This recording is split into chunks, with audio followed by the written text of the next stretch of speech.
Menteri Perindustrian Agus Gumiwang Kartasasmita memastikan pemerintah akan menambah pasokan harga gas bumi tertentu atau HGBT untuk industri manufaktur.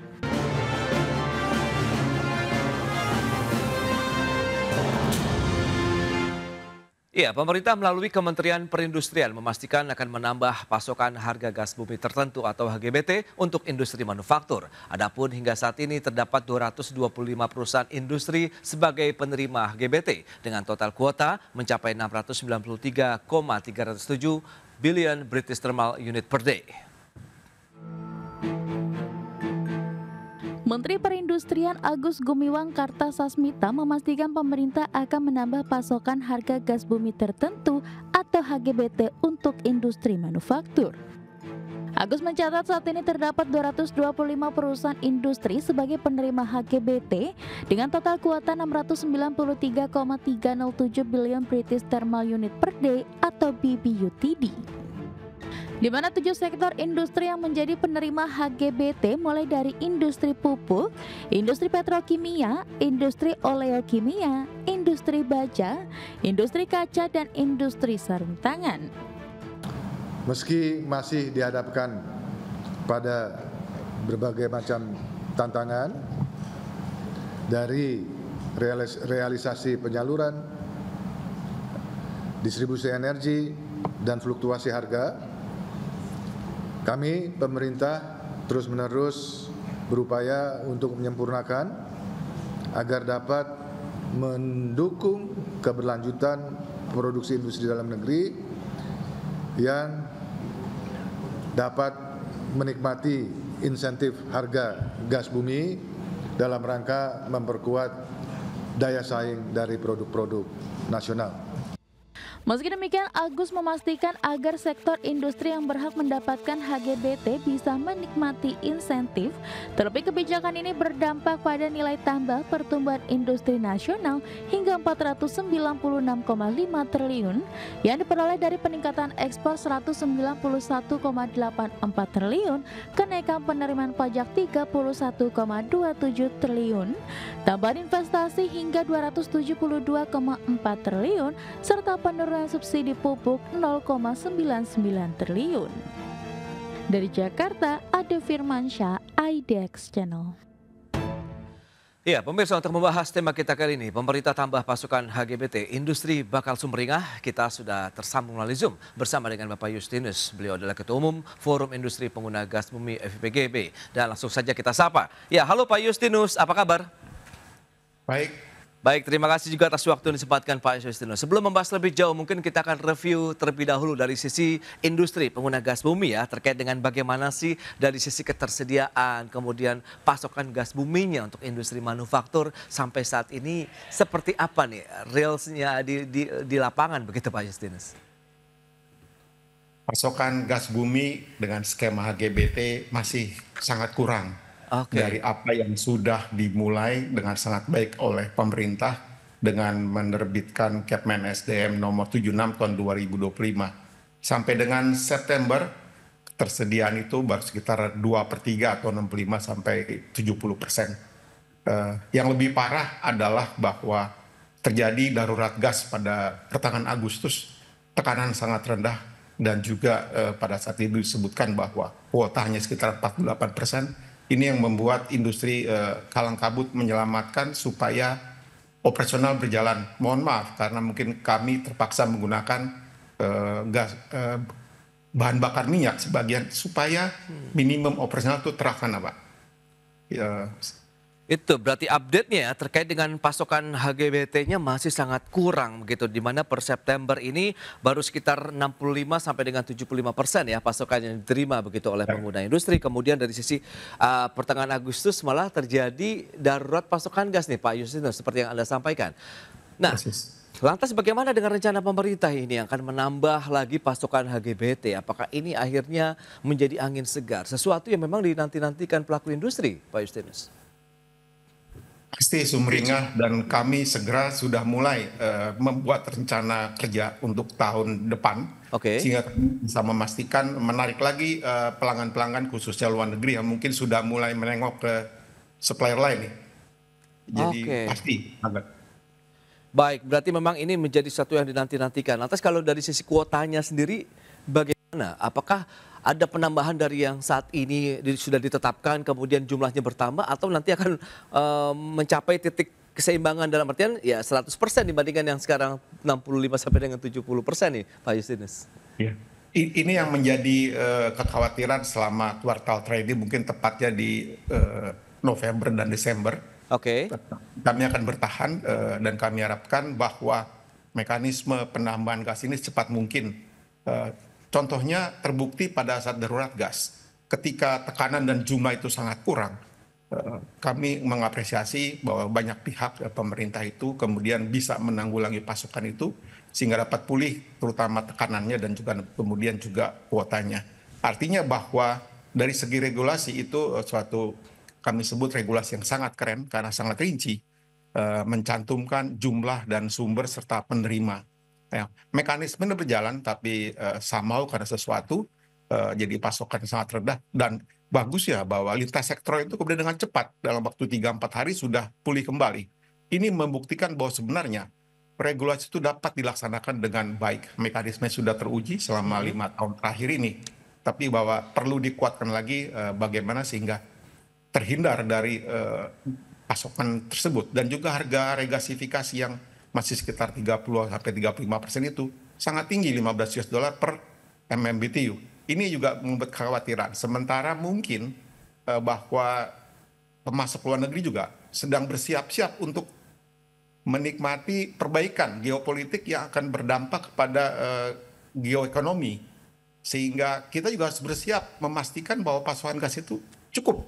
Sehingga kami bisa mengejar persaingan dengan negara-negara tetangga gitu dan mungkin semuanya yang berhubungan dengan energi. Demikian Mas. Itu dia akan kembali lagi memesan atau mau ada repeat order lah ya kalau kita lihat dari konsumen luar negeri apabila memang produktivitas di industri manufaktur kita semakin membaik. Baik Pak Justinus, kita akan jeda dulu sebentar, nanti akan kita bahas lebih jauh lagi di segmen berikutnya, kita akan jeda sebentar ya. Dan pemirsa, kami akan segera kembali usai pariwara berikut ini. Ya, Anda masih menyaksikan Market Review pemirsa, dan berikut ini kami sampaikan sejumlah data untuk Anda, selengkapnya bisa Anda saksikan di layar televisi. Nah, kita akan cermati bersama bagaimana dengan 7 subsektor manufaktur yang menerima HGBT, harga gas bumi tertentu ya. Ada baja, petrokimia, oleokimia, kemudian keramik, kaca, pupuk, sarung tangan, karet. Ini dia ada 7 subsektor. Meskipun kita tahu pemerintah berencana untuk mengembangkan lagi ya lebih banyak subsektor industri manufaktur yang menerima HGBT. Dan berikutnya kita akan cermati data terkait dengan jumlah pekerja di industri pengguna gas ini. Seberapa banyak sih data dari Kemenperin yang sudah disampaikan beberapa waktu sebelumnya. Di industri keramik ada 43 ribuan, kemudian baja 31 ribuan orang, petrokimia 23 ribuan, kemudian kaca 12.928, kemudian olekimia 12.288 jiwa, kemudian olekimia sendiri kita cermati sekitar 12 ribuan, dan bagaimana dengan sarung tangan karet di 1.660 pekerja di industri ini. Dan selanjutnya kita akan cermati bersama. Dari sisi PMI manufaktur, ini dia yang kita akan cermati seperti apa sih trennya. Sempat memang kita mengalami pergerakan di bawah 50 poin begitu, dalam artian sudah tidak ekspansi lagi tapi mengalami kontraksi. Tapi kita lihat di bulan Agustus dari sisi level PMI manufaktur kita kembali lagi mengalami level yang ekspansi di 51,5 poin. Meskipun di bulan September ada penurunan kembali menjadi 50,4 poin untuk PMI manufaktur Indonesia. Baik, kita akan lanjutkan kembali perbincangan bersama dengan Bapak Justinus Gunawan, Ketua Umum Forum Industri Pengguna Gas Bumi. Kemudian sudah bergabung juga ini Bapak Ahmad Nur Hidayat, Ekonom UPN Veteran Jakarta. Langsung saja kita membahasnya. Baik Pak Ahmad, tadi sudah cukup update yang sudah diberikan begitu ya dari Pak Justinus selaku pengguna gas bumi tertentu begitu. Dari Pak Ahmad sendiri mereview seperti apa dari sisi pengguna, kemudian kinerjanya hingga saat ini, dan juga pasokan gas untuk industri seperti apa dan bagaimana sih korelasinya dengan produktivitas mereka untuk industri manufaktur, Pak Ahmad? Iya, sebelum itu Mas Andrew saya ingin komentar sedikit ya mengenai PMI kita yang tadi menunjukkan ada sedikit peningkatan di bulan Juli Agustus ya 51,5, tapi kemudian di September ini kira-kira kemungkinan akan sedikit mengalami penurunan, tapi kita akan lihat seperti apa karena masih dikonsolidasi. Apa yang terjadi dengan PMI ini sebenarnya sebetulnya angka di atas 50 itu menunjukkan angka yang sebetulnya sudah minimal. Artinya kalau kita sudah di atas 50 sebenarnya manufacturing kita dalam kondisinya sebetulnya bisa dikatakan ready to expand, tetapi siklusnya itu membuat kita waspada ya, terutama di kalangan industri manufaktur.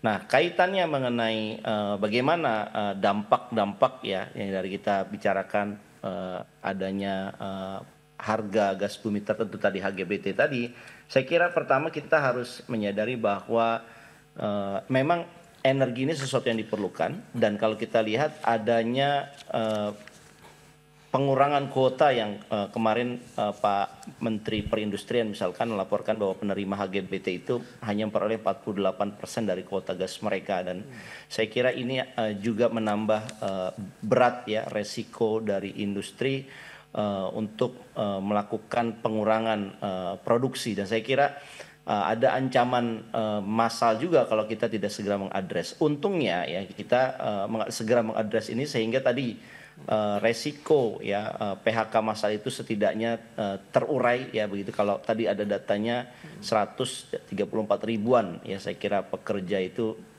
bergantung kepada pasokan dari harga gas tertentu itu. Dan kalau kita lihat sebenarnya apa sih yang menjadi persoalan ya, dengan adanya jaminan tambahan pasokan ini ya setidaknya ada pertama kontinuitas produksi Mas Andrew, dan yang kedua efisiensi biaya, sehingga biaya yang diperoleh atau dibebankan kepada industri ini akhirnya bisa relaksasi, bisa kompetitif begitu. Dan ini juga membuat adanya satu keinginan ya dari sisi pemerintah bahwa energi ini harus betul-betul dijaga. Ya, dan saya kira apa yang dilakukan oleh pemerintah dengan melakukan kebijakan yang menambahkan pasokan HGBT tadi itu setidaknya membuat pengusaha bisa melakukan apa istilahnya relaksasi atau sedikit lebih tenang lah dari kondisi yang ada sekarang. Begitu Mas. Baik, tapi kalau kita lihat dengan adanya penambahan kuota begitu, apakah nanti akan berkorelasi juga dengan adanya peningkatan dari sisi kapasitas produksi misalnya begitu di industri manufaktur kita, Pak Ahmad?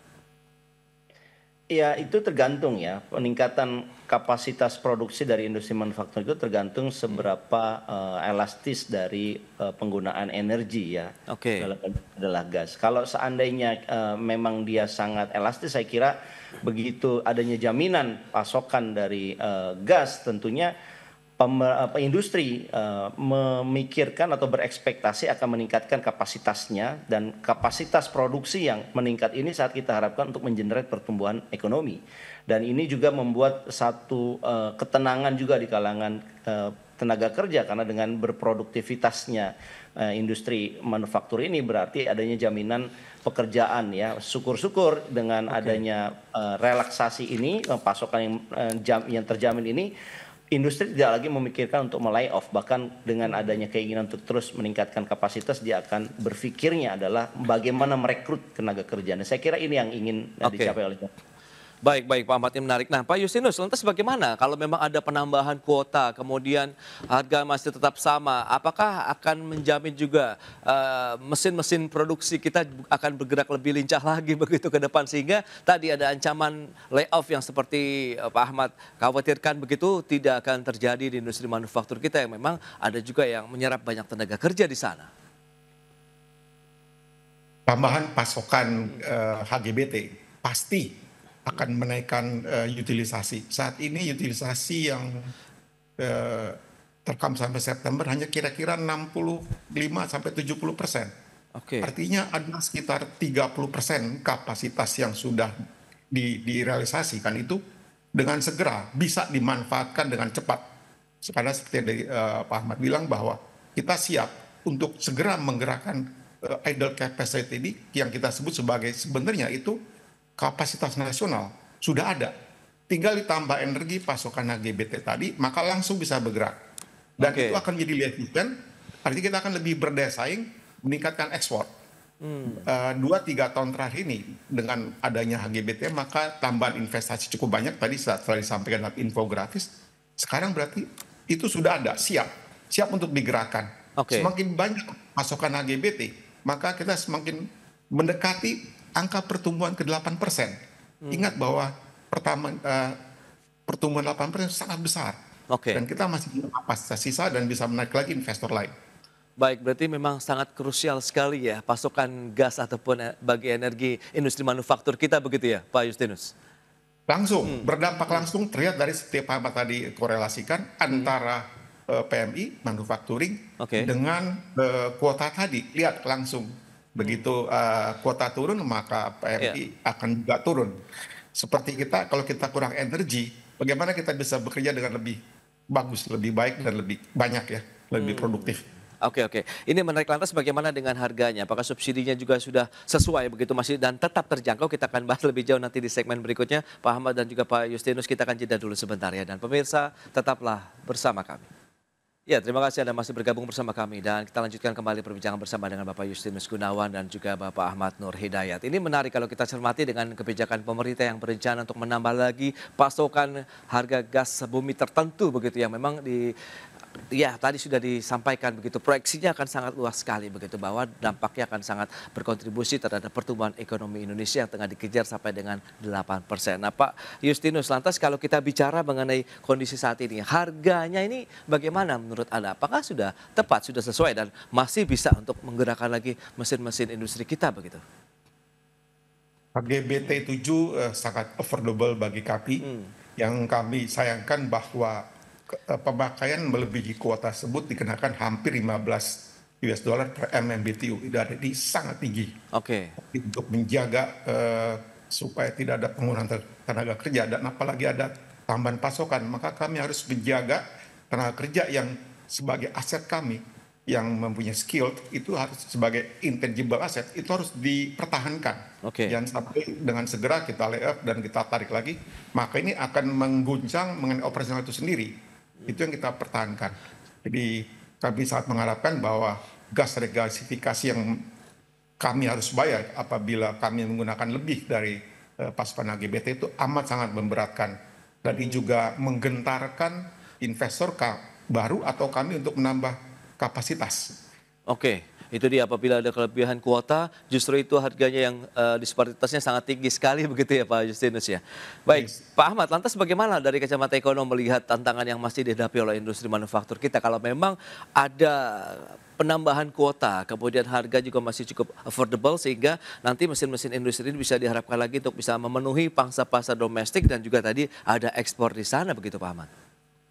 Ya, sebenarnya kita mengharapkan dengan adanya penambahan kuota ini ekspor semakin ngebut ya. Jadi kita butuh sesuatu hal yang mengenerate pertumbuhan ekonomi secara lebih cepat begitu. Cuman memang ada beberapa catatan saya Mas Andrew. Pertama adalah ini ada sayangnya hanya 7 sektor yang mendapatkan HGBT ya. Sektor lain tidak mendapatkan. Ini yang membuat sektor yang tidak mendapatkannya ini dia akan membayarnya jauh lebih mahal dibandingkan yang mendapatkan HGBT sekitar 7 ya. Ini mereka bisa 8 sampai 10. Tentunya ini memberatkan yang mereka juga. Alangkah baiknya ini ya, tapi lagi-lagi tergantung bagaimana kemampuan pemerintah sendiri ya. Ini untuk memperluas pemberian HGBT ini. Yang kedua saya kira kita juga butuh ya, karena gas ini kan kita memprediksi bahwa gas ini jauh lebih murah dibandingkan dengan penggunaan lain. Tetapi yang jadi persoalan adalah infrastruktur jaringan gasnya yang bisa dikatakan masih terkonsentrasi di wilayah-wilayah kawasan industri ataupun katakanlah di Jawa. Kita butuh kalau penggunaan gas ini kemudian dirasakan bisa menyumbang pertumbuhan dan juga ekspor manufaktur kita lebih tinggi lagi, ini kan harusnya diperluas penggunaannya.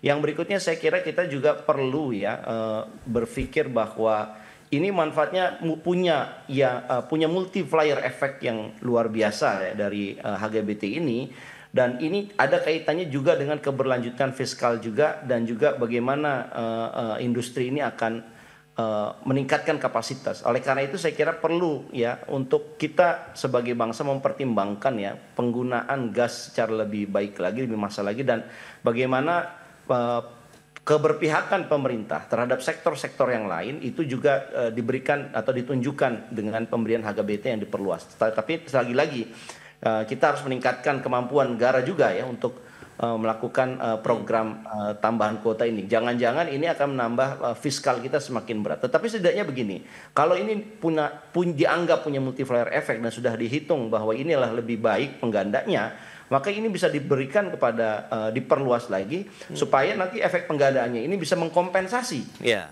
seandainya nanti diperlukan tentunya biaya dari penambahan kuota dan perluasan dari HGBT ini kan akan ada APBN yang dikeluarkan, tetapi dengan pendapatan ya mungkin pendapatan ekspor atau peningkatan devisa dari aktivitas pemberian yang lebih tinggi, kan kenapa tidak? Kita akan melihatnya nanti selisihnya. Apakah selisihnya ini lebih baik atau selisihnya malah lebih buruk. Nah, feeling saya sebagai ekonom kalau ini dirasakan, apalagi tadi Pak Justinus sudah mengatakan ini langsung berdampak kepada PMI-nya yang meningkat karena adanya penambahan kuota ini. Saya kira kalau ini diakui ya ini harusnya diperluas, dipertambah dan kemudian government-nya juga dilakukan seketat mungkin supaya tidak ada yang salah sasaran begitu dari pertambahan kuota dan pemberian HGBT yang diperluas. Baik, ini menarik. Nah, Pak Justinus, potensi atau ada wacana kan dulu memang ingin memperluas lagi nih industri yang bisa mendapatkan kebijakan HGBT ini. Menurut Anda bagaimana? Kabarnya begitu seperti apa Pak Justinus? Ya, ide itu atau rencana itu sangat baik dan kami sangat berterima kasih dan apresiasi apabila diperluas. Karena apabila sektor-sektor industri lain juga mendapatkan harga energi yang affordable, maka kami bersama-sama bisa saling mendukung sinergi, karena ada juga Pak industri lain yang membuat produk antara, mendukung produk kami dan berikutnya. Jadi komunitas industri manufaktur ini menjadi saling sinergi ya. Lebih lagi penggandanya mungkin jauh lebih tinggi lagi mungkin. Ini yang kami mungkin Pak Ahmad bisa elaborasi lebih lanjut, karena industri selain dihitung sebagai cost and benefit, dia juga menjadi pondasi suatu ekonomi selain penggerak ya. Kalau pondasi udah mulai goyang-goyang, waduh, ini repot ini. Ya. Oke, Pak Justinus, target atau proyeksi Anda begitu apabila memang akan segera begitu ditambah kuotanya sampai dengan akhir tahun 2025. Berapa sih Pak potensi kenaikan kinerja dari industri manufaktur kita begitu, khususnya yang memang industri yang pengguna HGBT sendiri? Saya rasa bisa naik lebih dari 6-7%. Jadi karena memang energi ini jadi satu penggerak utama bagi kita ya. Jadi kita sanggup berkontribusi untuk mencapai 8% pada mungkin 2-3 tahun lagi dengan harapan bahwa sekarang fondasi diperkuat dan kita bisa mulai dengan momentum yang sekarang kita bertahan, dan juga dengan tadi ada satu kabar baik akan tambah pasokan. Itu pasti kami akan membuat skenario termasuk mencari pasar-pasar yang mungkin non tradisional dengan adanya energi yang bertambah ini. Oke. Pak Ahmad, bagaimana Anda melihat proyeksi tahun ini? Apakah memang akhirnya bisa menjadi pijakan yang kuat juga tahun 2025 apabila memang pasokan kuotanya ditambah, kemudian juga stabil begitu dan tidak ada lagi mungkin fluktuasi di sana sampai dengan akhir tahun 2025? Anda melihat bagaimana untuk tahun depan? Ya, saya kira kita optimis nih akan ada peningkatan ya, meskipun tidak setinggi 8% itu terlalu tinggi lah. Katakanlah 6% kalau peningkatan industri tumbuhnya sekitar 7%, mungkin pertumbuhan ekonominya bisa sekitar juga 6-7%. Dan itu yang kita harapkan. Tetapi kita juga melihat adanya dampak jangka panjang, Mas Andrew ya, dari peningkatan pemasok dari HGBT ini. Yang pertama adalah kita berharap adanya reindustrialisasi. Ini yang kemudian kita merasa kemarin terjadi deindustrialisasi. Sekarang ini saatnya kita bicara kalau kita mau meningkatkan pendapatan real masyarakat, ya harusnya dengan industrialisasi, tidak sekedar dengan peningkatan jasa. Yang kedua, saya kira kita juga ingin mempercepat ya yang namanya transisi energi. Ingat bahwa penggunaan fosil ini bisa dianggap sekarang ini tidak ramah lingkungan dan juga dianggap mahal begitu. Dan saya kira dengan jangka panjang ya, dengan adanya penggunaan gas, kalau kita bandingkan dengan penggunaan yang sifatnya liquid, ini akan jauh lebih dianggap ramah lingkungan. Dan saya kira ini mungkin catatan saya ya, perlu adanya satu koordinasi. Kalau ini inisiatifnya dari Kementerian Perindustrian ya, seharusnya ada inisiatif-inisiatif serupa juga yang membantu ya kalangan industri ini untuk dia mempunyai relaksasi, dan sehingga dia tadi bisa meningkatkan produktivitasnya, kapasitas produksinya bisa dibuat maksimal. Tentunya ini juga tidak bisa kita bicara hanya dalam supply side ya, tapi kita juga harus memikirkan juga bagaimana dengan demand-nya. Yang tadi Pak Yustinus sudah katakan, kita juga akan mencari unconventional market yang ditujukan untuk perdagangan internasional. Saya kira ini salah satu cara ya. Kalau permintaan domestik kita melemah ya mungkin tadi kemampuan dari kalangan industri yang khususnya adalah industri-industri yang berbasiskan kepada gas ini bisa melakukan ekspor ya kepada negara-negara sehingga demand-nya tetap tinggi, dan harapannya apa, ketika perusahaan punya profit yang bagus, kontribusi mereka kepada negara dalam bentuk pajak juga akan lebih bagus begitu. Yes, itu dia akan mendukung lagi penerimaan negara, multiplier effect yang seperti Pak Ahmad sampaikan tadi. Dan semoga bisa segera terwujud juga ini Pak Yustinus ya, penambahan kuotanya sehingga bisa meningkatkan lagi utilisasi dari industri manufaktur, kemudian bisa diperluas lagi sehingga akan banyak lagi industri-industri yang bisa menerima manfaat, kemudian lapangan kerjanya juga tetap terjaga. Yang penting bagaimana kontribusinya juga terhadap penerimaan negara baik untuk pangsa pasar domestik maupun juga ekspor. Baik Pak Ahmad, kemudian Pak Yustinus, terima kasih banyak ini atas waktu, informasi dan juga update yang sudah diberikan kepada pemirsa pada hari ini. Selamat melanjutkan aktivitas Anda kembali, salam sehat, sampai berjumpa kembali. Terima kasih Pak. Terima kasih Pak.